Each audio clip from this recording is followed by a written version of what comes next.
नमस्कार मित्रांनो, लग्नानंतर होईलच प्रेम या मालिकेच्या आजच्या भागामध्ये मी तुम्हा सर्वांचे अगदी मनपूर्वक स्वागत करते. मित्रांनो, आजच्या भागामध्ये आपल्याला पाहायला मिळतं, आता रम्या पिहूकडे येते आणि विचारते, काय ग? तर पिहू म्हणते, मी तुम्हाला किती शोधत होते, पण तुम्ही कुठे बाहेर गेला होता का? कारण माझं तुमच्याकडे एक छोटंसं काम होतं. रम्या म्हणते, कसलं ग? काय काम होतं? तर आता पिहू म्हणू लागते, कसं आहे ना, घरातील सगळ्यांचेच बाईट्स घेऊन झाले आहेत, फक्त तुम्ही दोघेच राहिला आहात. तुम्हा दोघांचे बाईट्स घेतलेत की माझं काम पूर्ण झालं. तर आता वसुआत्या विचारतात, कसल्या बाईट्स? तर पिहू म्हणू लागते, उद्या जीवा दादा आणि काव्या वहिनी या दोघांची सक्सेस पार्टी आहे ना, मग मी सर्वांच्या बाईट्स घेतल्यात आहेत आणि तसा प्रोजेक्टरही तयार आहे. सगळं काही काम पूर्ण झालं आहे, फक्त तुम्हा दोघांच्या बाईट्स राहिल्या आहेत. खरं तर ही आयडिया पार्थदादा आणि नंदिनी वहिनीची आहे, परंतु मी आहे कॅमेरामन, त्यामुळे तुम्ही देताय ना तुमच्या बाईट्स, असं म्हणत पिहू तिचा मोबाईल पाहत असते. तर वसुआत्या रम्याला म्हणतात, रम्या, आपल्याला बॉम्ब फोडण्यासाठी बळीचा बकरा हवा होता. रम्या म्हणते, हो ना, आणि हा बळीचा बकरा वेळेचं आमंत्रण घेऊन स्वतःच समोर आला आहे, असं म्हणत वसुआत्या आणि रम्या हसू लागतात. तर त्याचवेळी पिहू त्यांना विचारते, काय झालंय? तुम्ही दोघंही असं एकमेकांशी काय बोलत आहात? मलाही सांगा ना. वसुआत्या म्हणतात, अगं काही नाही ग, उद्याच्या सक्सेस पार्टीसाठी तुला बाईट्स हव्या आहेत ना, मग त्याचाच तर विचार करत होतो, तेच तर ठरवत होतो, असं म्हणत आता दोघीही पिहूसोबत खोटं बोलत असतात.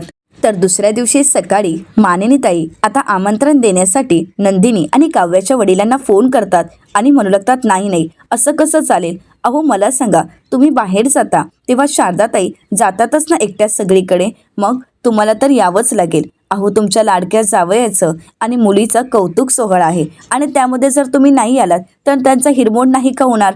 त्यामुळे तुम्हाला यावंच लागेल आणि तुम्हाला आग्रहाचं आमंत्रण आहे. आणि हो, येताना आरुषीला घेऊन या बरं का. अहो जेव्हापासून ती हॉस्टेलला गेली आहे तेव्हापासून आम्हाला भेटलीच नाही आहे, नक्की घेऊन या तिला आणि आम्ही वाट बघतोय हा तुमची बरं का, असं म्हणत आता मानिनीताई फोन ठेवतात. परंतु त्याचवेळी मानिनीताईंच्या मागे त्यांची चारही लेकरं उभी असतात आणि चौघही त्यांना घाबरवायचं ठरवतात आणि मोठ्यानेच भॉ असा आवाज करतात. आता मानिनीताई थोड्या दचकतात आणि पाहतात तर सर्वजण आलेले असतात. त्यांच्याकडे पाहतच मानिनीताई, कसले आहात रे तुम्ही, मला घाबरवताय? आणि हो, ट्रिप कशी झाली तुमची कूर्गची? तर आता पार्थ म्हणतो, एकदम मस्त. तर मानिनीताई पार्थला म्हणतात, कूर्गला गेला होता का? बरं, तुम्हाला काही सांगायचं नसेल तर मी काय विचारणार आहे, तुम्ही कुठे जाणार आहात, कधी येणार आहात, याबद्दल तुम्हाला मला काहीच सांगावंसं वाटत नाही, तर मी कशाला बोलू, असं म्हणत त्या थोड्या रुसलेल्या असतात. तर आता जीवा पार्थला म्हणतो, बडे भैया, तू पाहिलंयस का, कोणाच्या तरी नाकाच्या शेंड्यावर राग असा ठाम मारून राहिला आहे? तर पार्थ म्हणतो, हो रे, तू खरं बोलतोयस, बघ ना, रागाने नाकाचा शेंडा कसा लाल झाला आहे. मानिनीताई मात्र ह्या मुलांशी काही बोलत नसतात. तर पार्थ आता मानिनीताईंच्या बाजूला बसतो आणि म्हणतो, तुला सांगू काही, हे सगळं काही याच्यामुळेच झालं आहे. तर जेव्हा म्हणतो, काय माझ्यामुळे? तर पार्थ म्हणतो, हो, हे सगळं काही तुझ्यामुळेच झालं आहे. तर आता काव्या म्हणू लागते, जन्मेजय, घरच्या कुकरमध्ये राग खतखततोय ना, हे सगळं काही फक्त जन्मेजय देशमुखमुळेच, असं म्हणत आता सर्वजण जीवाकडे बोट दाखवू लागतात. जीवा म्हणतो, माझ्यामुळे? मी काय केलं आहे? तर पार्थ म्हणतो, आई, अगं ह्याला कूर्गचं आम्ही तिकीट काढायला सांगितले आणि हा कुठे गेला होता, कुठल्या तरी भंगार ऑफिसमध्ये गेला आणि तिथे तिकीट कन्फर्म करून आला आणि म्हणून हा सगळा काही घोळ झाला होता. तर मानिनीताई पार्थला म्हणतात, तुला सांगता आलं नव्हतं का, तू का नाही मला फोन केलास? असं म्हणत मानिनीताई पार्थवर चिडतात आणि दुसऱ्या खुर्चीवर जाऊन बसतात. तर त्यानंतर नंदिनी मानिनीताईंना मनवण्याचा प्रयत्न करते आणि म्हणू लागते, आई, मी काय म्हणते, पार्थ बोलतायत ना, ते अगदी खरं आहे. आणि आई, तुम्हाला तर माहीतच आहे ना, जीवांना पुशारक्या मारायची किती सवय आहे. आता जीवा म्हणतो, ए चकाचक बाई, या सगळ्यात माझी काय चूक आहे? तुम्हा तिघांचं ठरत नव्हतं की कुठे जायचं आहे आणि म्हणूनच मला पुढाकार घ्यावा लागला. यामध्ये ट्रॅव्हल एजन्सीने घोळ घातला, त्यात माझी काय चूक आहे? मी तर अगदी सगळं काही माझं काम नीटच केलं होतं. तर आता नंदिनी म्हणते, हो का, मग तुम्हाला घरातून जाताना सांगता आलं नाही का? तुम्ही असं का म्हणालात की आपण कूर्गला जाणार आहोत? असं म्हणत सर्वच जण आता जीवाला दोष देत असतात. तर पार्थ म्हणतो, तुला सांगतो आई, हा सगळा काही घोळ या जीवामुळेच झाला आहे.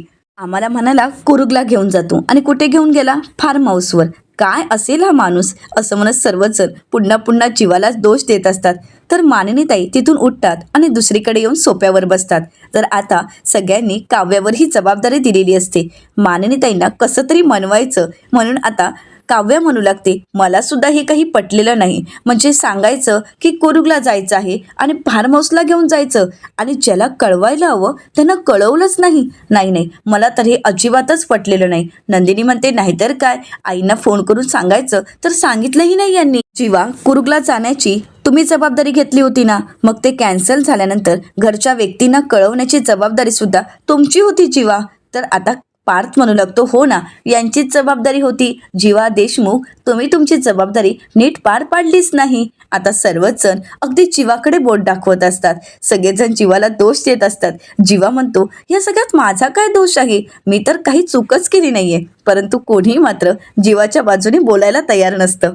तर मानिनीताई नंदिनी आणि काव्याला म्हणतात, नंदिनी, काव्या, तुम्ही दोघेही खूप लबाडचाल आहात आणि या दोघांना मिळून आहात. या दोन माझ्या लेकरांना तुम्ही मिळून आहात. थोडक्यात काय म्हणायचं तर माझ्या सुना आता माझ्या राहिल्याच नाहीत. तर नंदिनी म्हणते, अहो आई, हे काय बोलताय तुम्ही? तर मानिनीताई म्हणतात, हो, खरं तेच बोलते. माझ्या सुना माझ्या राहिल्याच नाही आहेत, आता माझ्या मुलांच्या ताब्यात गेल्या आहेत त्या. तर पार्थ म्हणतो, आई, हे मात्र खरं बोलतेस तू. तुझ्या सुना तुझ्या राहिल्याच नाही आहेत, कारण पाणीपुरी खायच्या दिवशी तू आमच्या बाजूनं बोललीस ना, त्याचाच वचपा करतायत या.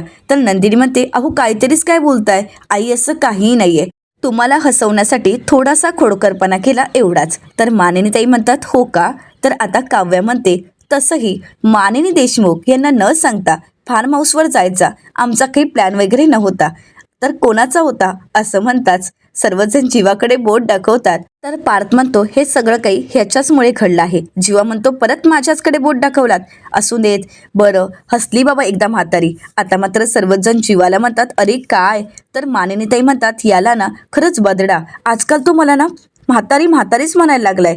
याला तर आता मी म्हातारीच वाटायला लागले. बरं ते जाऊ देत, पण तुमची ट्रिप कशी झाली हे तर तुम्ही मला सांगितलंच नाही. तर आता सर्वांच्या चेहऱ्यावरचा आनंद पाहून मानिनीताईंना कळालेलं असतं की यांची ट्रिप तर छान झालेलीच आहे, परंतु त्यांना त्यांच्या तोंडून ऐकायचं असतं. तर काव्या म्हणते, खूप मज्जा केली आणि आम्ही क्रिकेटही खेळलो. तर पार्थ म्हणतो, आणि जेवणाची वेळ आली त्यावेळी आम्ही आमची ट्रिक वापरली. तर मानिनीताई म्हणतात, म्हणजे या दोघांना तुम्ही फसवलत. तर पार्थ म्हणतो, विचार तर होता, परंतु मांजरीने तसा चान्स तर दिलाच नाही ना. तर काव्या म्हणते, हो, पण झालं तर तुमच्याच मनासारखं ना. तर मानिनीताई म्हणतात, म्हणजे नक्की काय झालं? तर पार्थ म्हणतो, काय होणार, चिठ्ठ्या काढल्या आणि त्यामध्ये या जीवा देशमुखचं नाव आलं आणि काव्याचं नाव आलं. मग ठरल्याप्रमाणे या दोघांना जेवण बनवावं लागलं. तर त्यानंतर आता नंदिनी म्हणू लागते, हो ना, आणि जेवण झाल्यानंतर आम्ही खूप गप्पा मारल्यात आणि सगळ्यात महत्त्वाचं म्हणजे जेवणानंतर जीवानी खूप छान अशी कविता बनवली. तर आता काव्या म्हणू लागते, अर्धवट माहिती देऊ नकोस ताई. तर नंदिनी म्हणते, यात अर्धवट माहिती काय दिली मी? तर आता काव्या म्हणू लागते, मानिनी देशमुख तुम्हाला माहीत नसेल, परंतु फक्त जन्मीजय देशमुख यांनी कविता बनवली नाही, तर इथे नंदिनी देशमुख आणि जन्मीजय देशमुख या दोघांनीही एकमेकांसाठी कविता बनवली होती. दोघांनी मिळून एकत्रच कविता पूर्ण केली. तर हे ऐकल्यानंतर मानिनीताई खूप खुश होतात. तर नंदिनी म्हणू लागते, आणि तू तर हे सांगितलंच नाही की तू पार्थसोबत पंजा लढवला होतास. तर मानिनीताई म्हणतात, काय म्हणजे तुम्ही दोघांनी पंजा लढवला होता? तर जीवा म्हणतो, पण यात कोण जिंकलं हे विचारलंयस का तू? तर मानिनीताई विचारतात, कोण? तर काव्या म्हणू लागते, मी जिंकली आहे. तर मानिनीताई आता पार्थला म्हणतात, पार्थ काय हे काहीच काय कसं कळत नाहीये तुला? अरे हिच्यासोबत तू हरलास. तर जीवा म्हणतो, बघ ना, अगं हा हरला, लाज काढली आहे ने. तर मानिनीताई म्हणतात, हो ना, लाज तर काढलीच याने. तर पार्थ म्हणू लागतो, पंजाचं काय घेऊन बसलाय, मी पंजा खेळण्यामध्ये हरलो, परंतु बायकोला तर जिंकलंच ना. असं म्हणत आता पार्थ काव्याकडे पाहू लागतो. आता त्या दोघांचे ते प्रेमळ क्षण पाहून सर्वांनाच खूप आनंद वाटत असतो. तर मानिनीताई म्हणतात, एकूणच काय, तुम्ही सगळ्यांनी खूप मज्जा केली आहे, खूप एन्जॉय केला, हो ना, मग एवढंच माझ्यासाठी पुरेसं आहे. सर्वजण खुश असतात, आनंदाचं वातावरण असतं, मज्जा मस्करी चालू असते. तर मानिनीताई म्हणतात, अजून काय काय केलं सांगा ना मला. तर जीवा म्हणतो, झालं, म्हणजे या म्हातारीला सगळं काही आताच ऐकायचं आहे, आम्ही एवढे थकून आलो आहे. आता मात्र मानिनीताई उठतात आणि जीवाला मारायला त्याच्या मागे मागे धावत असतात. पार्थ म्हणतो, मी नाही अशी मस्करी करत कधी. तर मानिनीताई आता पार्थच्याही मागे फिरतात. परंतु पार्थही तिथून निघून जातो. तर आता सर्वजण खूप खुश असतात. मानिनीताईंचा आनंद तर काही गगनात मावत नसतो. दोन्ही सुनांना जवळ घेतात आणि त्यांचं कौतुक करू लागतात. आता त्यांच्या चेहऱ्यावरचा आनंद पाहून काव्या आणि नंदिनी यांनाही खूप समाधान वाटत असतं. तर दुसरीकडे हे सगळं काही ऐकल्यामुळे रम्याची मात्र चांगलीच चिडचिड होत असते. रम्या भांड्यांची आदळआपट करत असते. वसुआत्या विचारतात, काय झालंय तुला? रम्या म्हणते, ऐकतेस ना तू? अगं, फार्म हाऊसवर किती मज्जा मस्ती करून आले आहेत आणि तेच सगळं काही सांगत आहेत. मला तर खूप राग येत आहे. तर वसुआत्या म्हणतात, रम्या अगं, मरणा अगोदर माणूस एन्जॉय करून घेत असतो आणि तुला एवढंही कळत नाहीये का? त्यांचं मरण जवळ आलंच आहे. मग त्यांनाही एन्जॉय करून घेऊ देत ना, कारण त्यांना कुठे माहीत आहे पुढे नक्की काय वाढून ठेवलं आहे. रम्या म्हणते, हो आई, परंतु अगं या जीवाचं आणि त्या काव्याचं अफेअर होतं ना, मग हे असं कसं वागू शकतात आणि एकमेकांसमोर कसे काय येऊ शकतात? एवढं हसत खेळत कसं कोण वागू शकतं? अगं बघ ना, यांची ट्रिप कॅन्सल झाली आणि म्हणून हे फार्म हाऊसवर गेले. तिथे जाऊन काय मज्जा मस्ती सगळं काही एन्जॉय करून आलेत. आणि एवढंच नाही तर त्या जीवा आणि काव्याने एकत्र जेवणही बनवलं. कसं करू शकतात हे सगळं काही? तर वसुआत्या रम्याला म्हणतात, रम्या अगं, काही काही माणसांकडे मन मारून जीव मारून जगण्याची कला असते आणि कदाचित या दोघांमध्ये ती कला असेल आणि म्हणूनच त्यांना हे जमलं असेल. तर रम्या म्हणते, परंतु आई मला एक सांग, या आता दोघांनीही असं ठरवलं तर नसेल ना की आपला भूतकाळ विसरायचा आणि नवीन नात्याचा स्वीकार करायचा आणि नवीन नातं आनंदाने स्वीकारून त्याची सुरुवातही करायची? वसुआत्या म्हणतात, त्यांनी जरी ठरवलं असेल तरी सुद्धा पुढे काय वाढून ठेवलं आहे हे तर त्यांना माहीतच नाहीये. तर रम्या म्हणते, परंतु तू एक गोष्ट ऑब्झर्व केली आहेस का? तर वसुआत्या विचारतात, कोणती? रम्या म्हणते, ज्यावेळी मामीने विचारलं की ट्रूथ अँड डेअरमध्ये नक्की काय घडलं होतं, त्यावेळी मात्र जीवाने ते सांगण्यासाठी टाळाटाळ केली. तर वसुआत्या म्हणतात, हो मी ते पाहिलं आहे. रम्या म्हणते, मग आई नक्की काय झालं असेल? कोणी कोणाला कोणतं सत्य सांगितलं असेल की हे सत्य त्यांनी अजूनही लपवून ठेवलं असेल? तर वसुआत्या रम्याला म्हणतात, कळेल, काही तासच उरले आहेत. काही तासानंतर सर्व सत्य सगळ्यांसमोर येणार आहेत आणि आता जर त्यांनी एकमेकांपासून हे सत्य लपवलं असेल तर स्वतःच्या तोंडानेच या नात्याची ते कबुली देतील आणि त्यानंतर या चौघांचंही आयुष्य उद्ध्वस्त होईल. अगं, त्यानंतर या चौघांच्या आयुष्यात काय होईल याचा विचार तरी केलायस का ग तू? रम्या म्हणते, आई परंतु मला राहून राहून असं का वाटतंय की आपण ठरवलंय तसंच होतंय, म्हणजे आपण जे ठरवलंय तसंच घडतंय की फक्त ते आपल्याला वाटतंय? असं म्हणत रम्या खूप घाबरलेली असते. हे सगळं काही आपलं प्लॅन पूर्ण होईल का याची रम्याला काळजी वाटत असते. वसुआत्या रम्याला म्हणतात, रम्या जे काही असेल त्याचा आता विचार करू नकोस. रम्या, जे काही घडतंय ना ते पार्थच्या नावाचं मंगळसूत्र तुझ्या गळ्यात यावं यासाठीच घडतंय आणि यानंतर या चौघांच्या आयुष्यात काय उलथापालथ होणार आहे ना ती त्यांनाही माहीत नाहीये. पण काळजी करू नकोस, हसतायत ना, हसून घेऊन देत. हा हसण्याचा त्यांचा शेवटचा दिवस आहे हे तर त्यांना माहीतच नाहीये. यानंतर त्यांना फक्त रडण्याची वेळ येणार आहे. तर रम्या म्हणते, आई ते सर्व फोटो पुरावे तू नीट ठेवलेस ना? वसुआत्या म्हणतात, हो ग, सगळं काही एका बॅगमध्ये भरून मी नीट सांभाळून ठेवलं आहे, तू काळजी नको करूस. वसुआत्या म्हणतात, आता सगळं काही आपण ठरवलंय त्या प्लॅनप्रमाणेच होणार आहे, त्यामुळे तू एवढी त्यांच्या हसण्यामुळे उदास होऊ नकोस आणि त्यांच्या हसण्याचा तू एवढा विचारही करू नकोस. आता जे काही घडणार आहे ते तुझ्या आनंदासाठीच असेल. तर इकडे काव्या पार्थला म्हणू लागते, आपण डिवोर्स फाईल केली आहे हे अजूनपर्यंत आपण काका काकूंना सांगितलंच नाहीये. पार्थ म्हणतो, हो, ज्या दिवशी आपण डिवोर्स फाईल केली त्याचवेळी सर्व सत्य आपण आपल्या आईबाबांना सांगायचं हे ठरलं होतं, परंतु ज्यावेळी आपण घरी आलो त्यावेळी आईबाबांसाठी आनंदाचा क्षण होता. मग त्यांना टेन्शन यायला नको म्हणून आपण मागे वळलो आणि त्यानंतर तर काव्या म्हणते, त्यानंतर सांगायचं राहूनच गेलं आणि आत्तापर्यंत ते धाडस कधी झालंच नाही. पण त्यांना जर कळालं तर त्यांना किती वाईट वाटेल आणि त्यांना किती या सगळ्याचा त्रास होईल. तर पार्थ म्हणतो की हो, आत्तापर्यंत आपण याच गोष्टीचा विचार करून शांत राहिलो आहोत, कारण घरात एवढं आनंदाचं वातावरण आहे, मग आपल्यामुळे त्यांना त्रास नको व्हायला. तर काव्या म्हणते, हो ना, आणि तसंही सतत खोटं बोलत राहावं लागते ते याच गोष्टीमुळे. तर पार्थ म्हणतो, आणि खोटं बोलण्याची लिमिटही एवढी क्रॉस झाली आहे की काउन्सिलरची ओळख तुमची मॅथ्सचे टीचर म्हणून करून द्यावी लागली आहे. तर काव्या म्हणू लागते, परंतु हे कधीपर्यंत चालू राहणार? काय करावं मला काहीच कळत नाहीये. तर पार्थ म्हणतो, नक्की कशाबद्दल तुला कळत नाहीये? म्हणजे घरच्यांना म्हणजे माझ्या आईवडिलांना कसं सांगावं हे कळत नाहीये, की डिवोर्स घ्यावा की नाही हे कळत नाहीये. आता मात्र पार्थच्या या प्रश्नानंतर काव्या पार्थकडे पाहू लागते. आता काव्याचं उत्तर काय असेल याकडे पार्थचं लक्ष असतो. तर दुसरीकडे पाहायला मिळतं आशा आता वसुआत्यांची रूम साफ करायला घेते आणि म्हणूनच ती लादी पुसायला घेते. आता लादी पुसण्या अगोदर रूममधल्या सगळ्या वस्तू बाहेर ठेवण्यासाठी आशा अगोदर ती बॅग बाहेर ठेवते आणि त्यानंतर तिथे असणारा फ्लॉवर पॉट आणि टेबलही बाहेर ठेवते. परंतु ज्यावेळी आशा टेबल बाहेर ठेवते त्या टेबलच्या धक्क्याने ती बॅग घरंगळत खाली येते. तर इकडे मानिनीताई फोनवर बोलत असतात आणि म्हणू लागतात, असं कसं वहिनी, अहो तुम्हाला तर यावंच लागेल, तुम्हाला तर आग्रहाचं आमंत्रण आहे. आणि त्याचवेळी ती बॅग खाली पडते. तर आता इकडे मानिनीताई म्हणतात, अरे कोण धडपडतंय, परंतु मानिनीताई फोनवर असतात आणि म्हणू लागतात, नाही नाही तुम्हाला नाही, अहो तुम्हाला तर कार्यक्रमाचं आमंत्रण देण्यासाठी मी फोन केलाच आहे आणि अहो माझ्या मुलांचा कौतुक सोहळा आहे, तो पाहण्यासाठी तुम्हाला यावं लागेलच. आणि हो अशोकदादांना विक्रम फोन करतीलच. आणि त्याचवेळी मानिनीताईंचा पाय त्या बॅगला लागतो. मानिनीताई म्हणतात, बॅग ही कोणाची असेल आणि अशी अचानक खाली, आणि म्हणूनच ती बॅग उचलण्यासाठी जातात. तर त्याचवेळी धावत पळत वसुआत्या त्या ठिकाणी येतात आणि म्हणतात, ही बॅग, अगं ही बॅग माझी आहे. तर मानिनीताई म्हणतात, हो ही तुटलेली बॅग तुमची आहे, पण ही बॅग इथे काय करतेय? वसुआत्या म्हणतात, तेच तर मला कळत नाहीये. रम्या म्हणते, अगं आई ही बॅग तर रूममध्ये होती ना? वसुआत्या म्हणतात, हो ना, परंतु ती खाली कशी आली हे मलाही कळत नाहीये. आता दोघीही खूप घाबरून गेलेले असतात.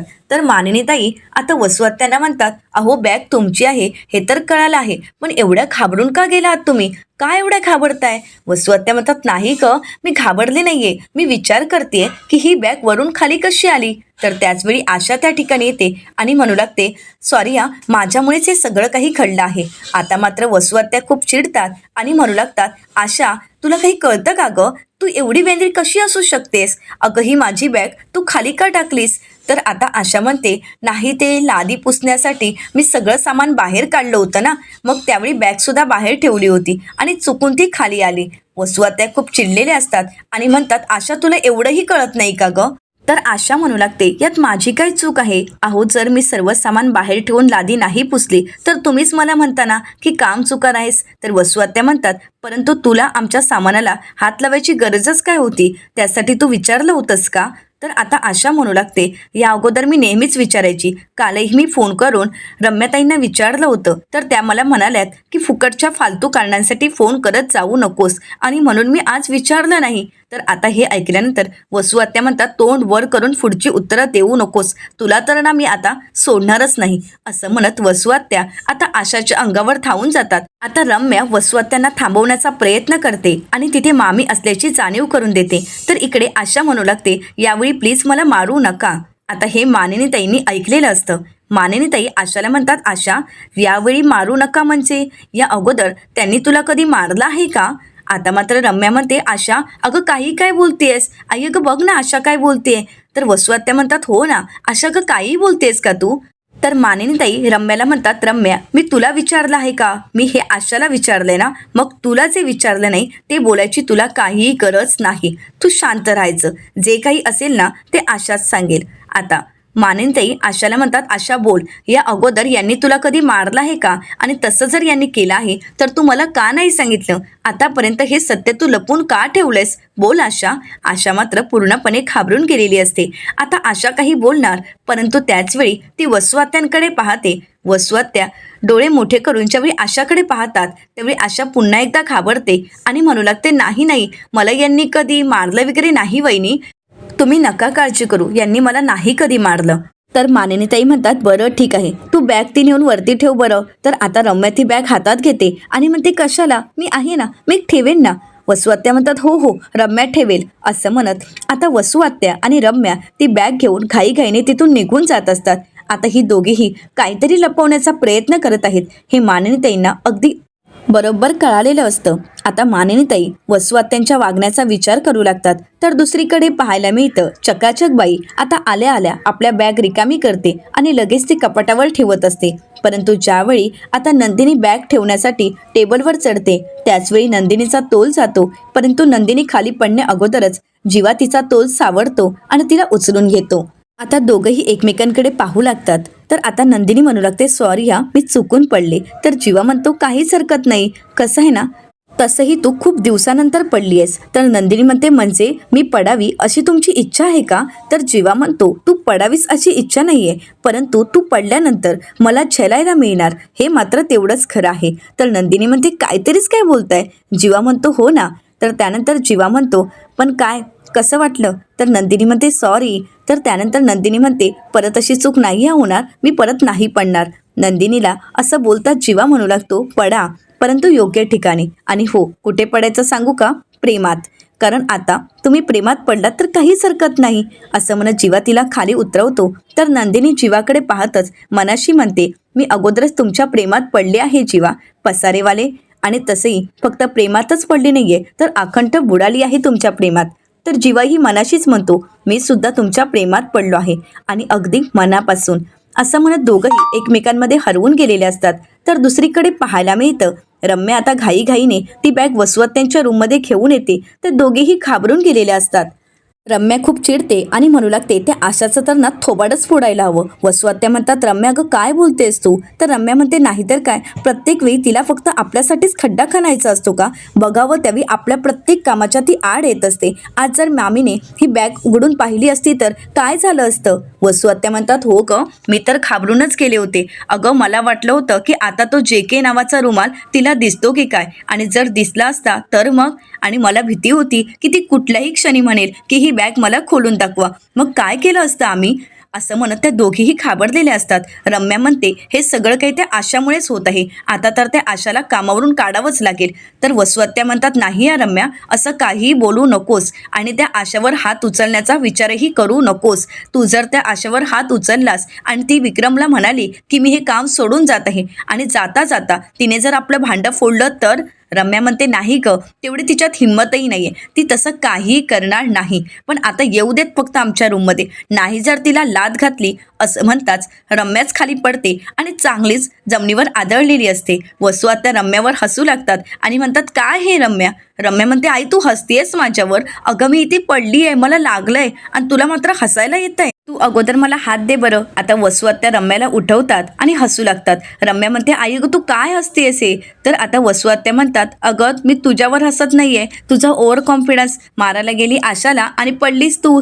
तर आता रम्या म्हणू लागते, अगं आशाने लादी पुसलीला, बघ किती पाणी आहे, आता सुद्धा तिने मला पाडण्याचाच विचार केला. आणि हो, मला हसू नकोस, ज्यावेळी ती कल्पना होती ना त्यावेळी सुद्धा तू अशीच पडली होतीस, पाय मुरगळला होता, आठवतंय ना तुला? वसुआत्या म्हणतात, बरं, परंतु आता काय महत्त्वाचं आहे, आशा की पुरावे, ते ठेवू ना नीट. तर आता रम्या ती बॅग हातात घेते आणि रागानेच त्या बॅगकडे पाहू लागते. तर दुसरीकडे पाहायला मिळतं, आता इकडे पार्थ काव्याला विचारतो की काय झालंय, कसला विचार करताय आणि एवढा स्वतःला त्रास करून का घेताय?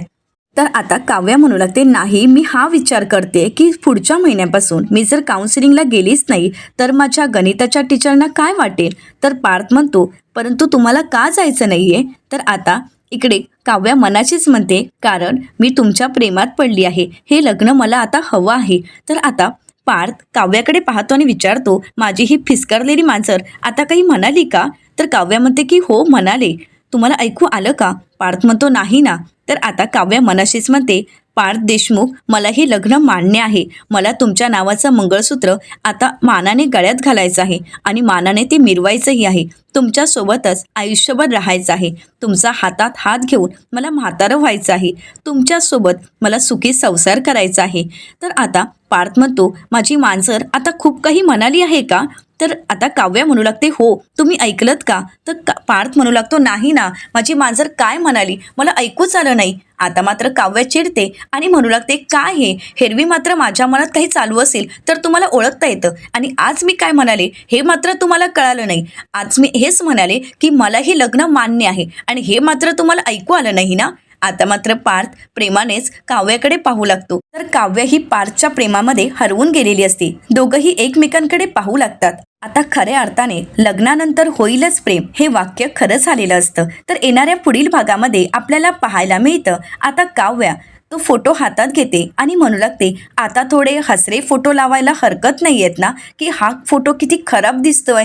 तर पार्थ म्हणतो, हा फोटो रूममध्ये नको, ते हसरे फोटो रूममध्ये पाहिजेत, यापर्यंतचा प्रवास म्हणजे माझ्या फिसकरलेल्या मांजरीला आवडू लागलाय वाटतं, असं म्हणत आता पार्थ काव्याचे गाल ओढू लागतो, तिच्याकडे प्रेमानेच पाहू लागतो. तर काव्य ही पार्थच्या प्रेमामध्ये आकंत बुडालेली असते.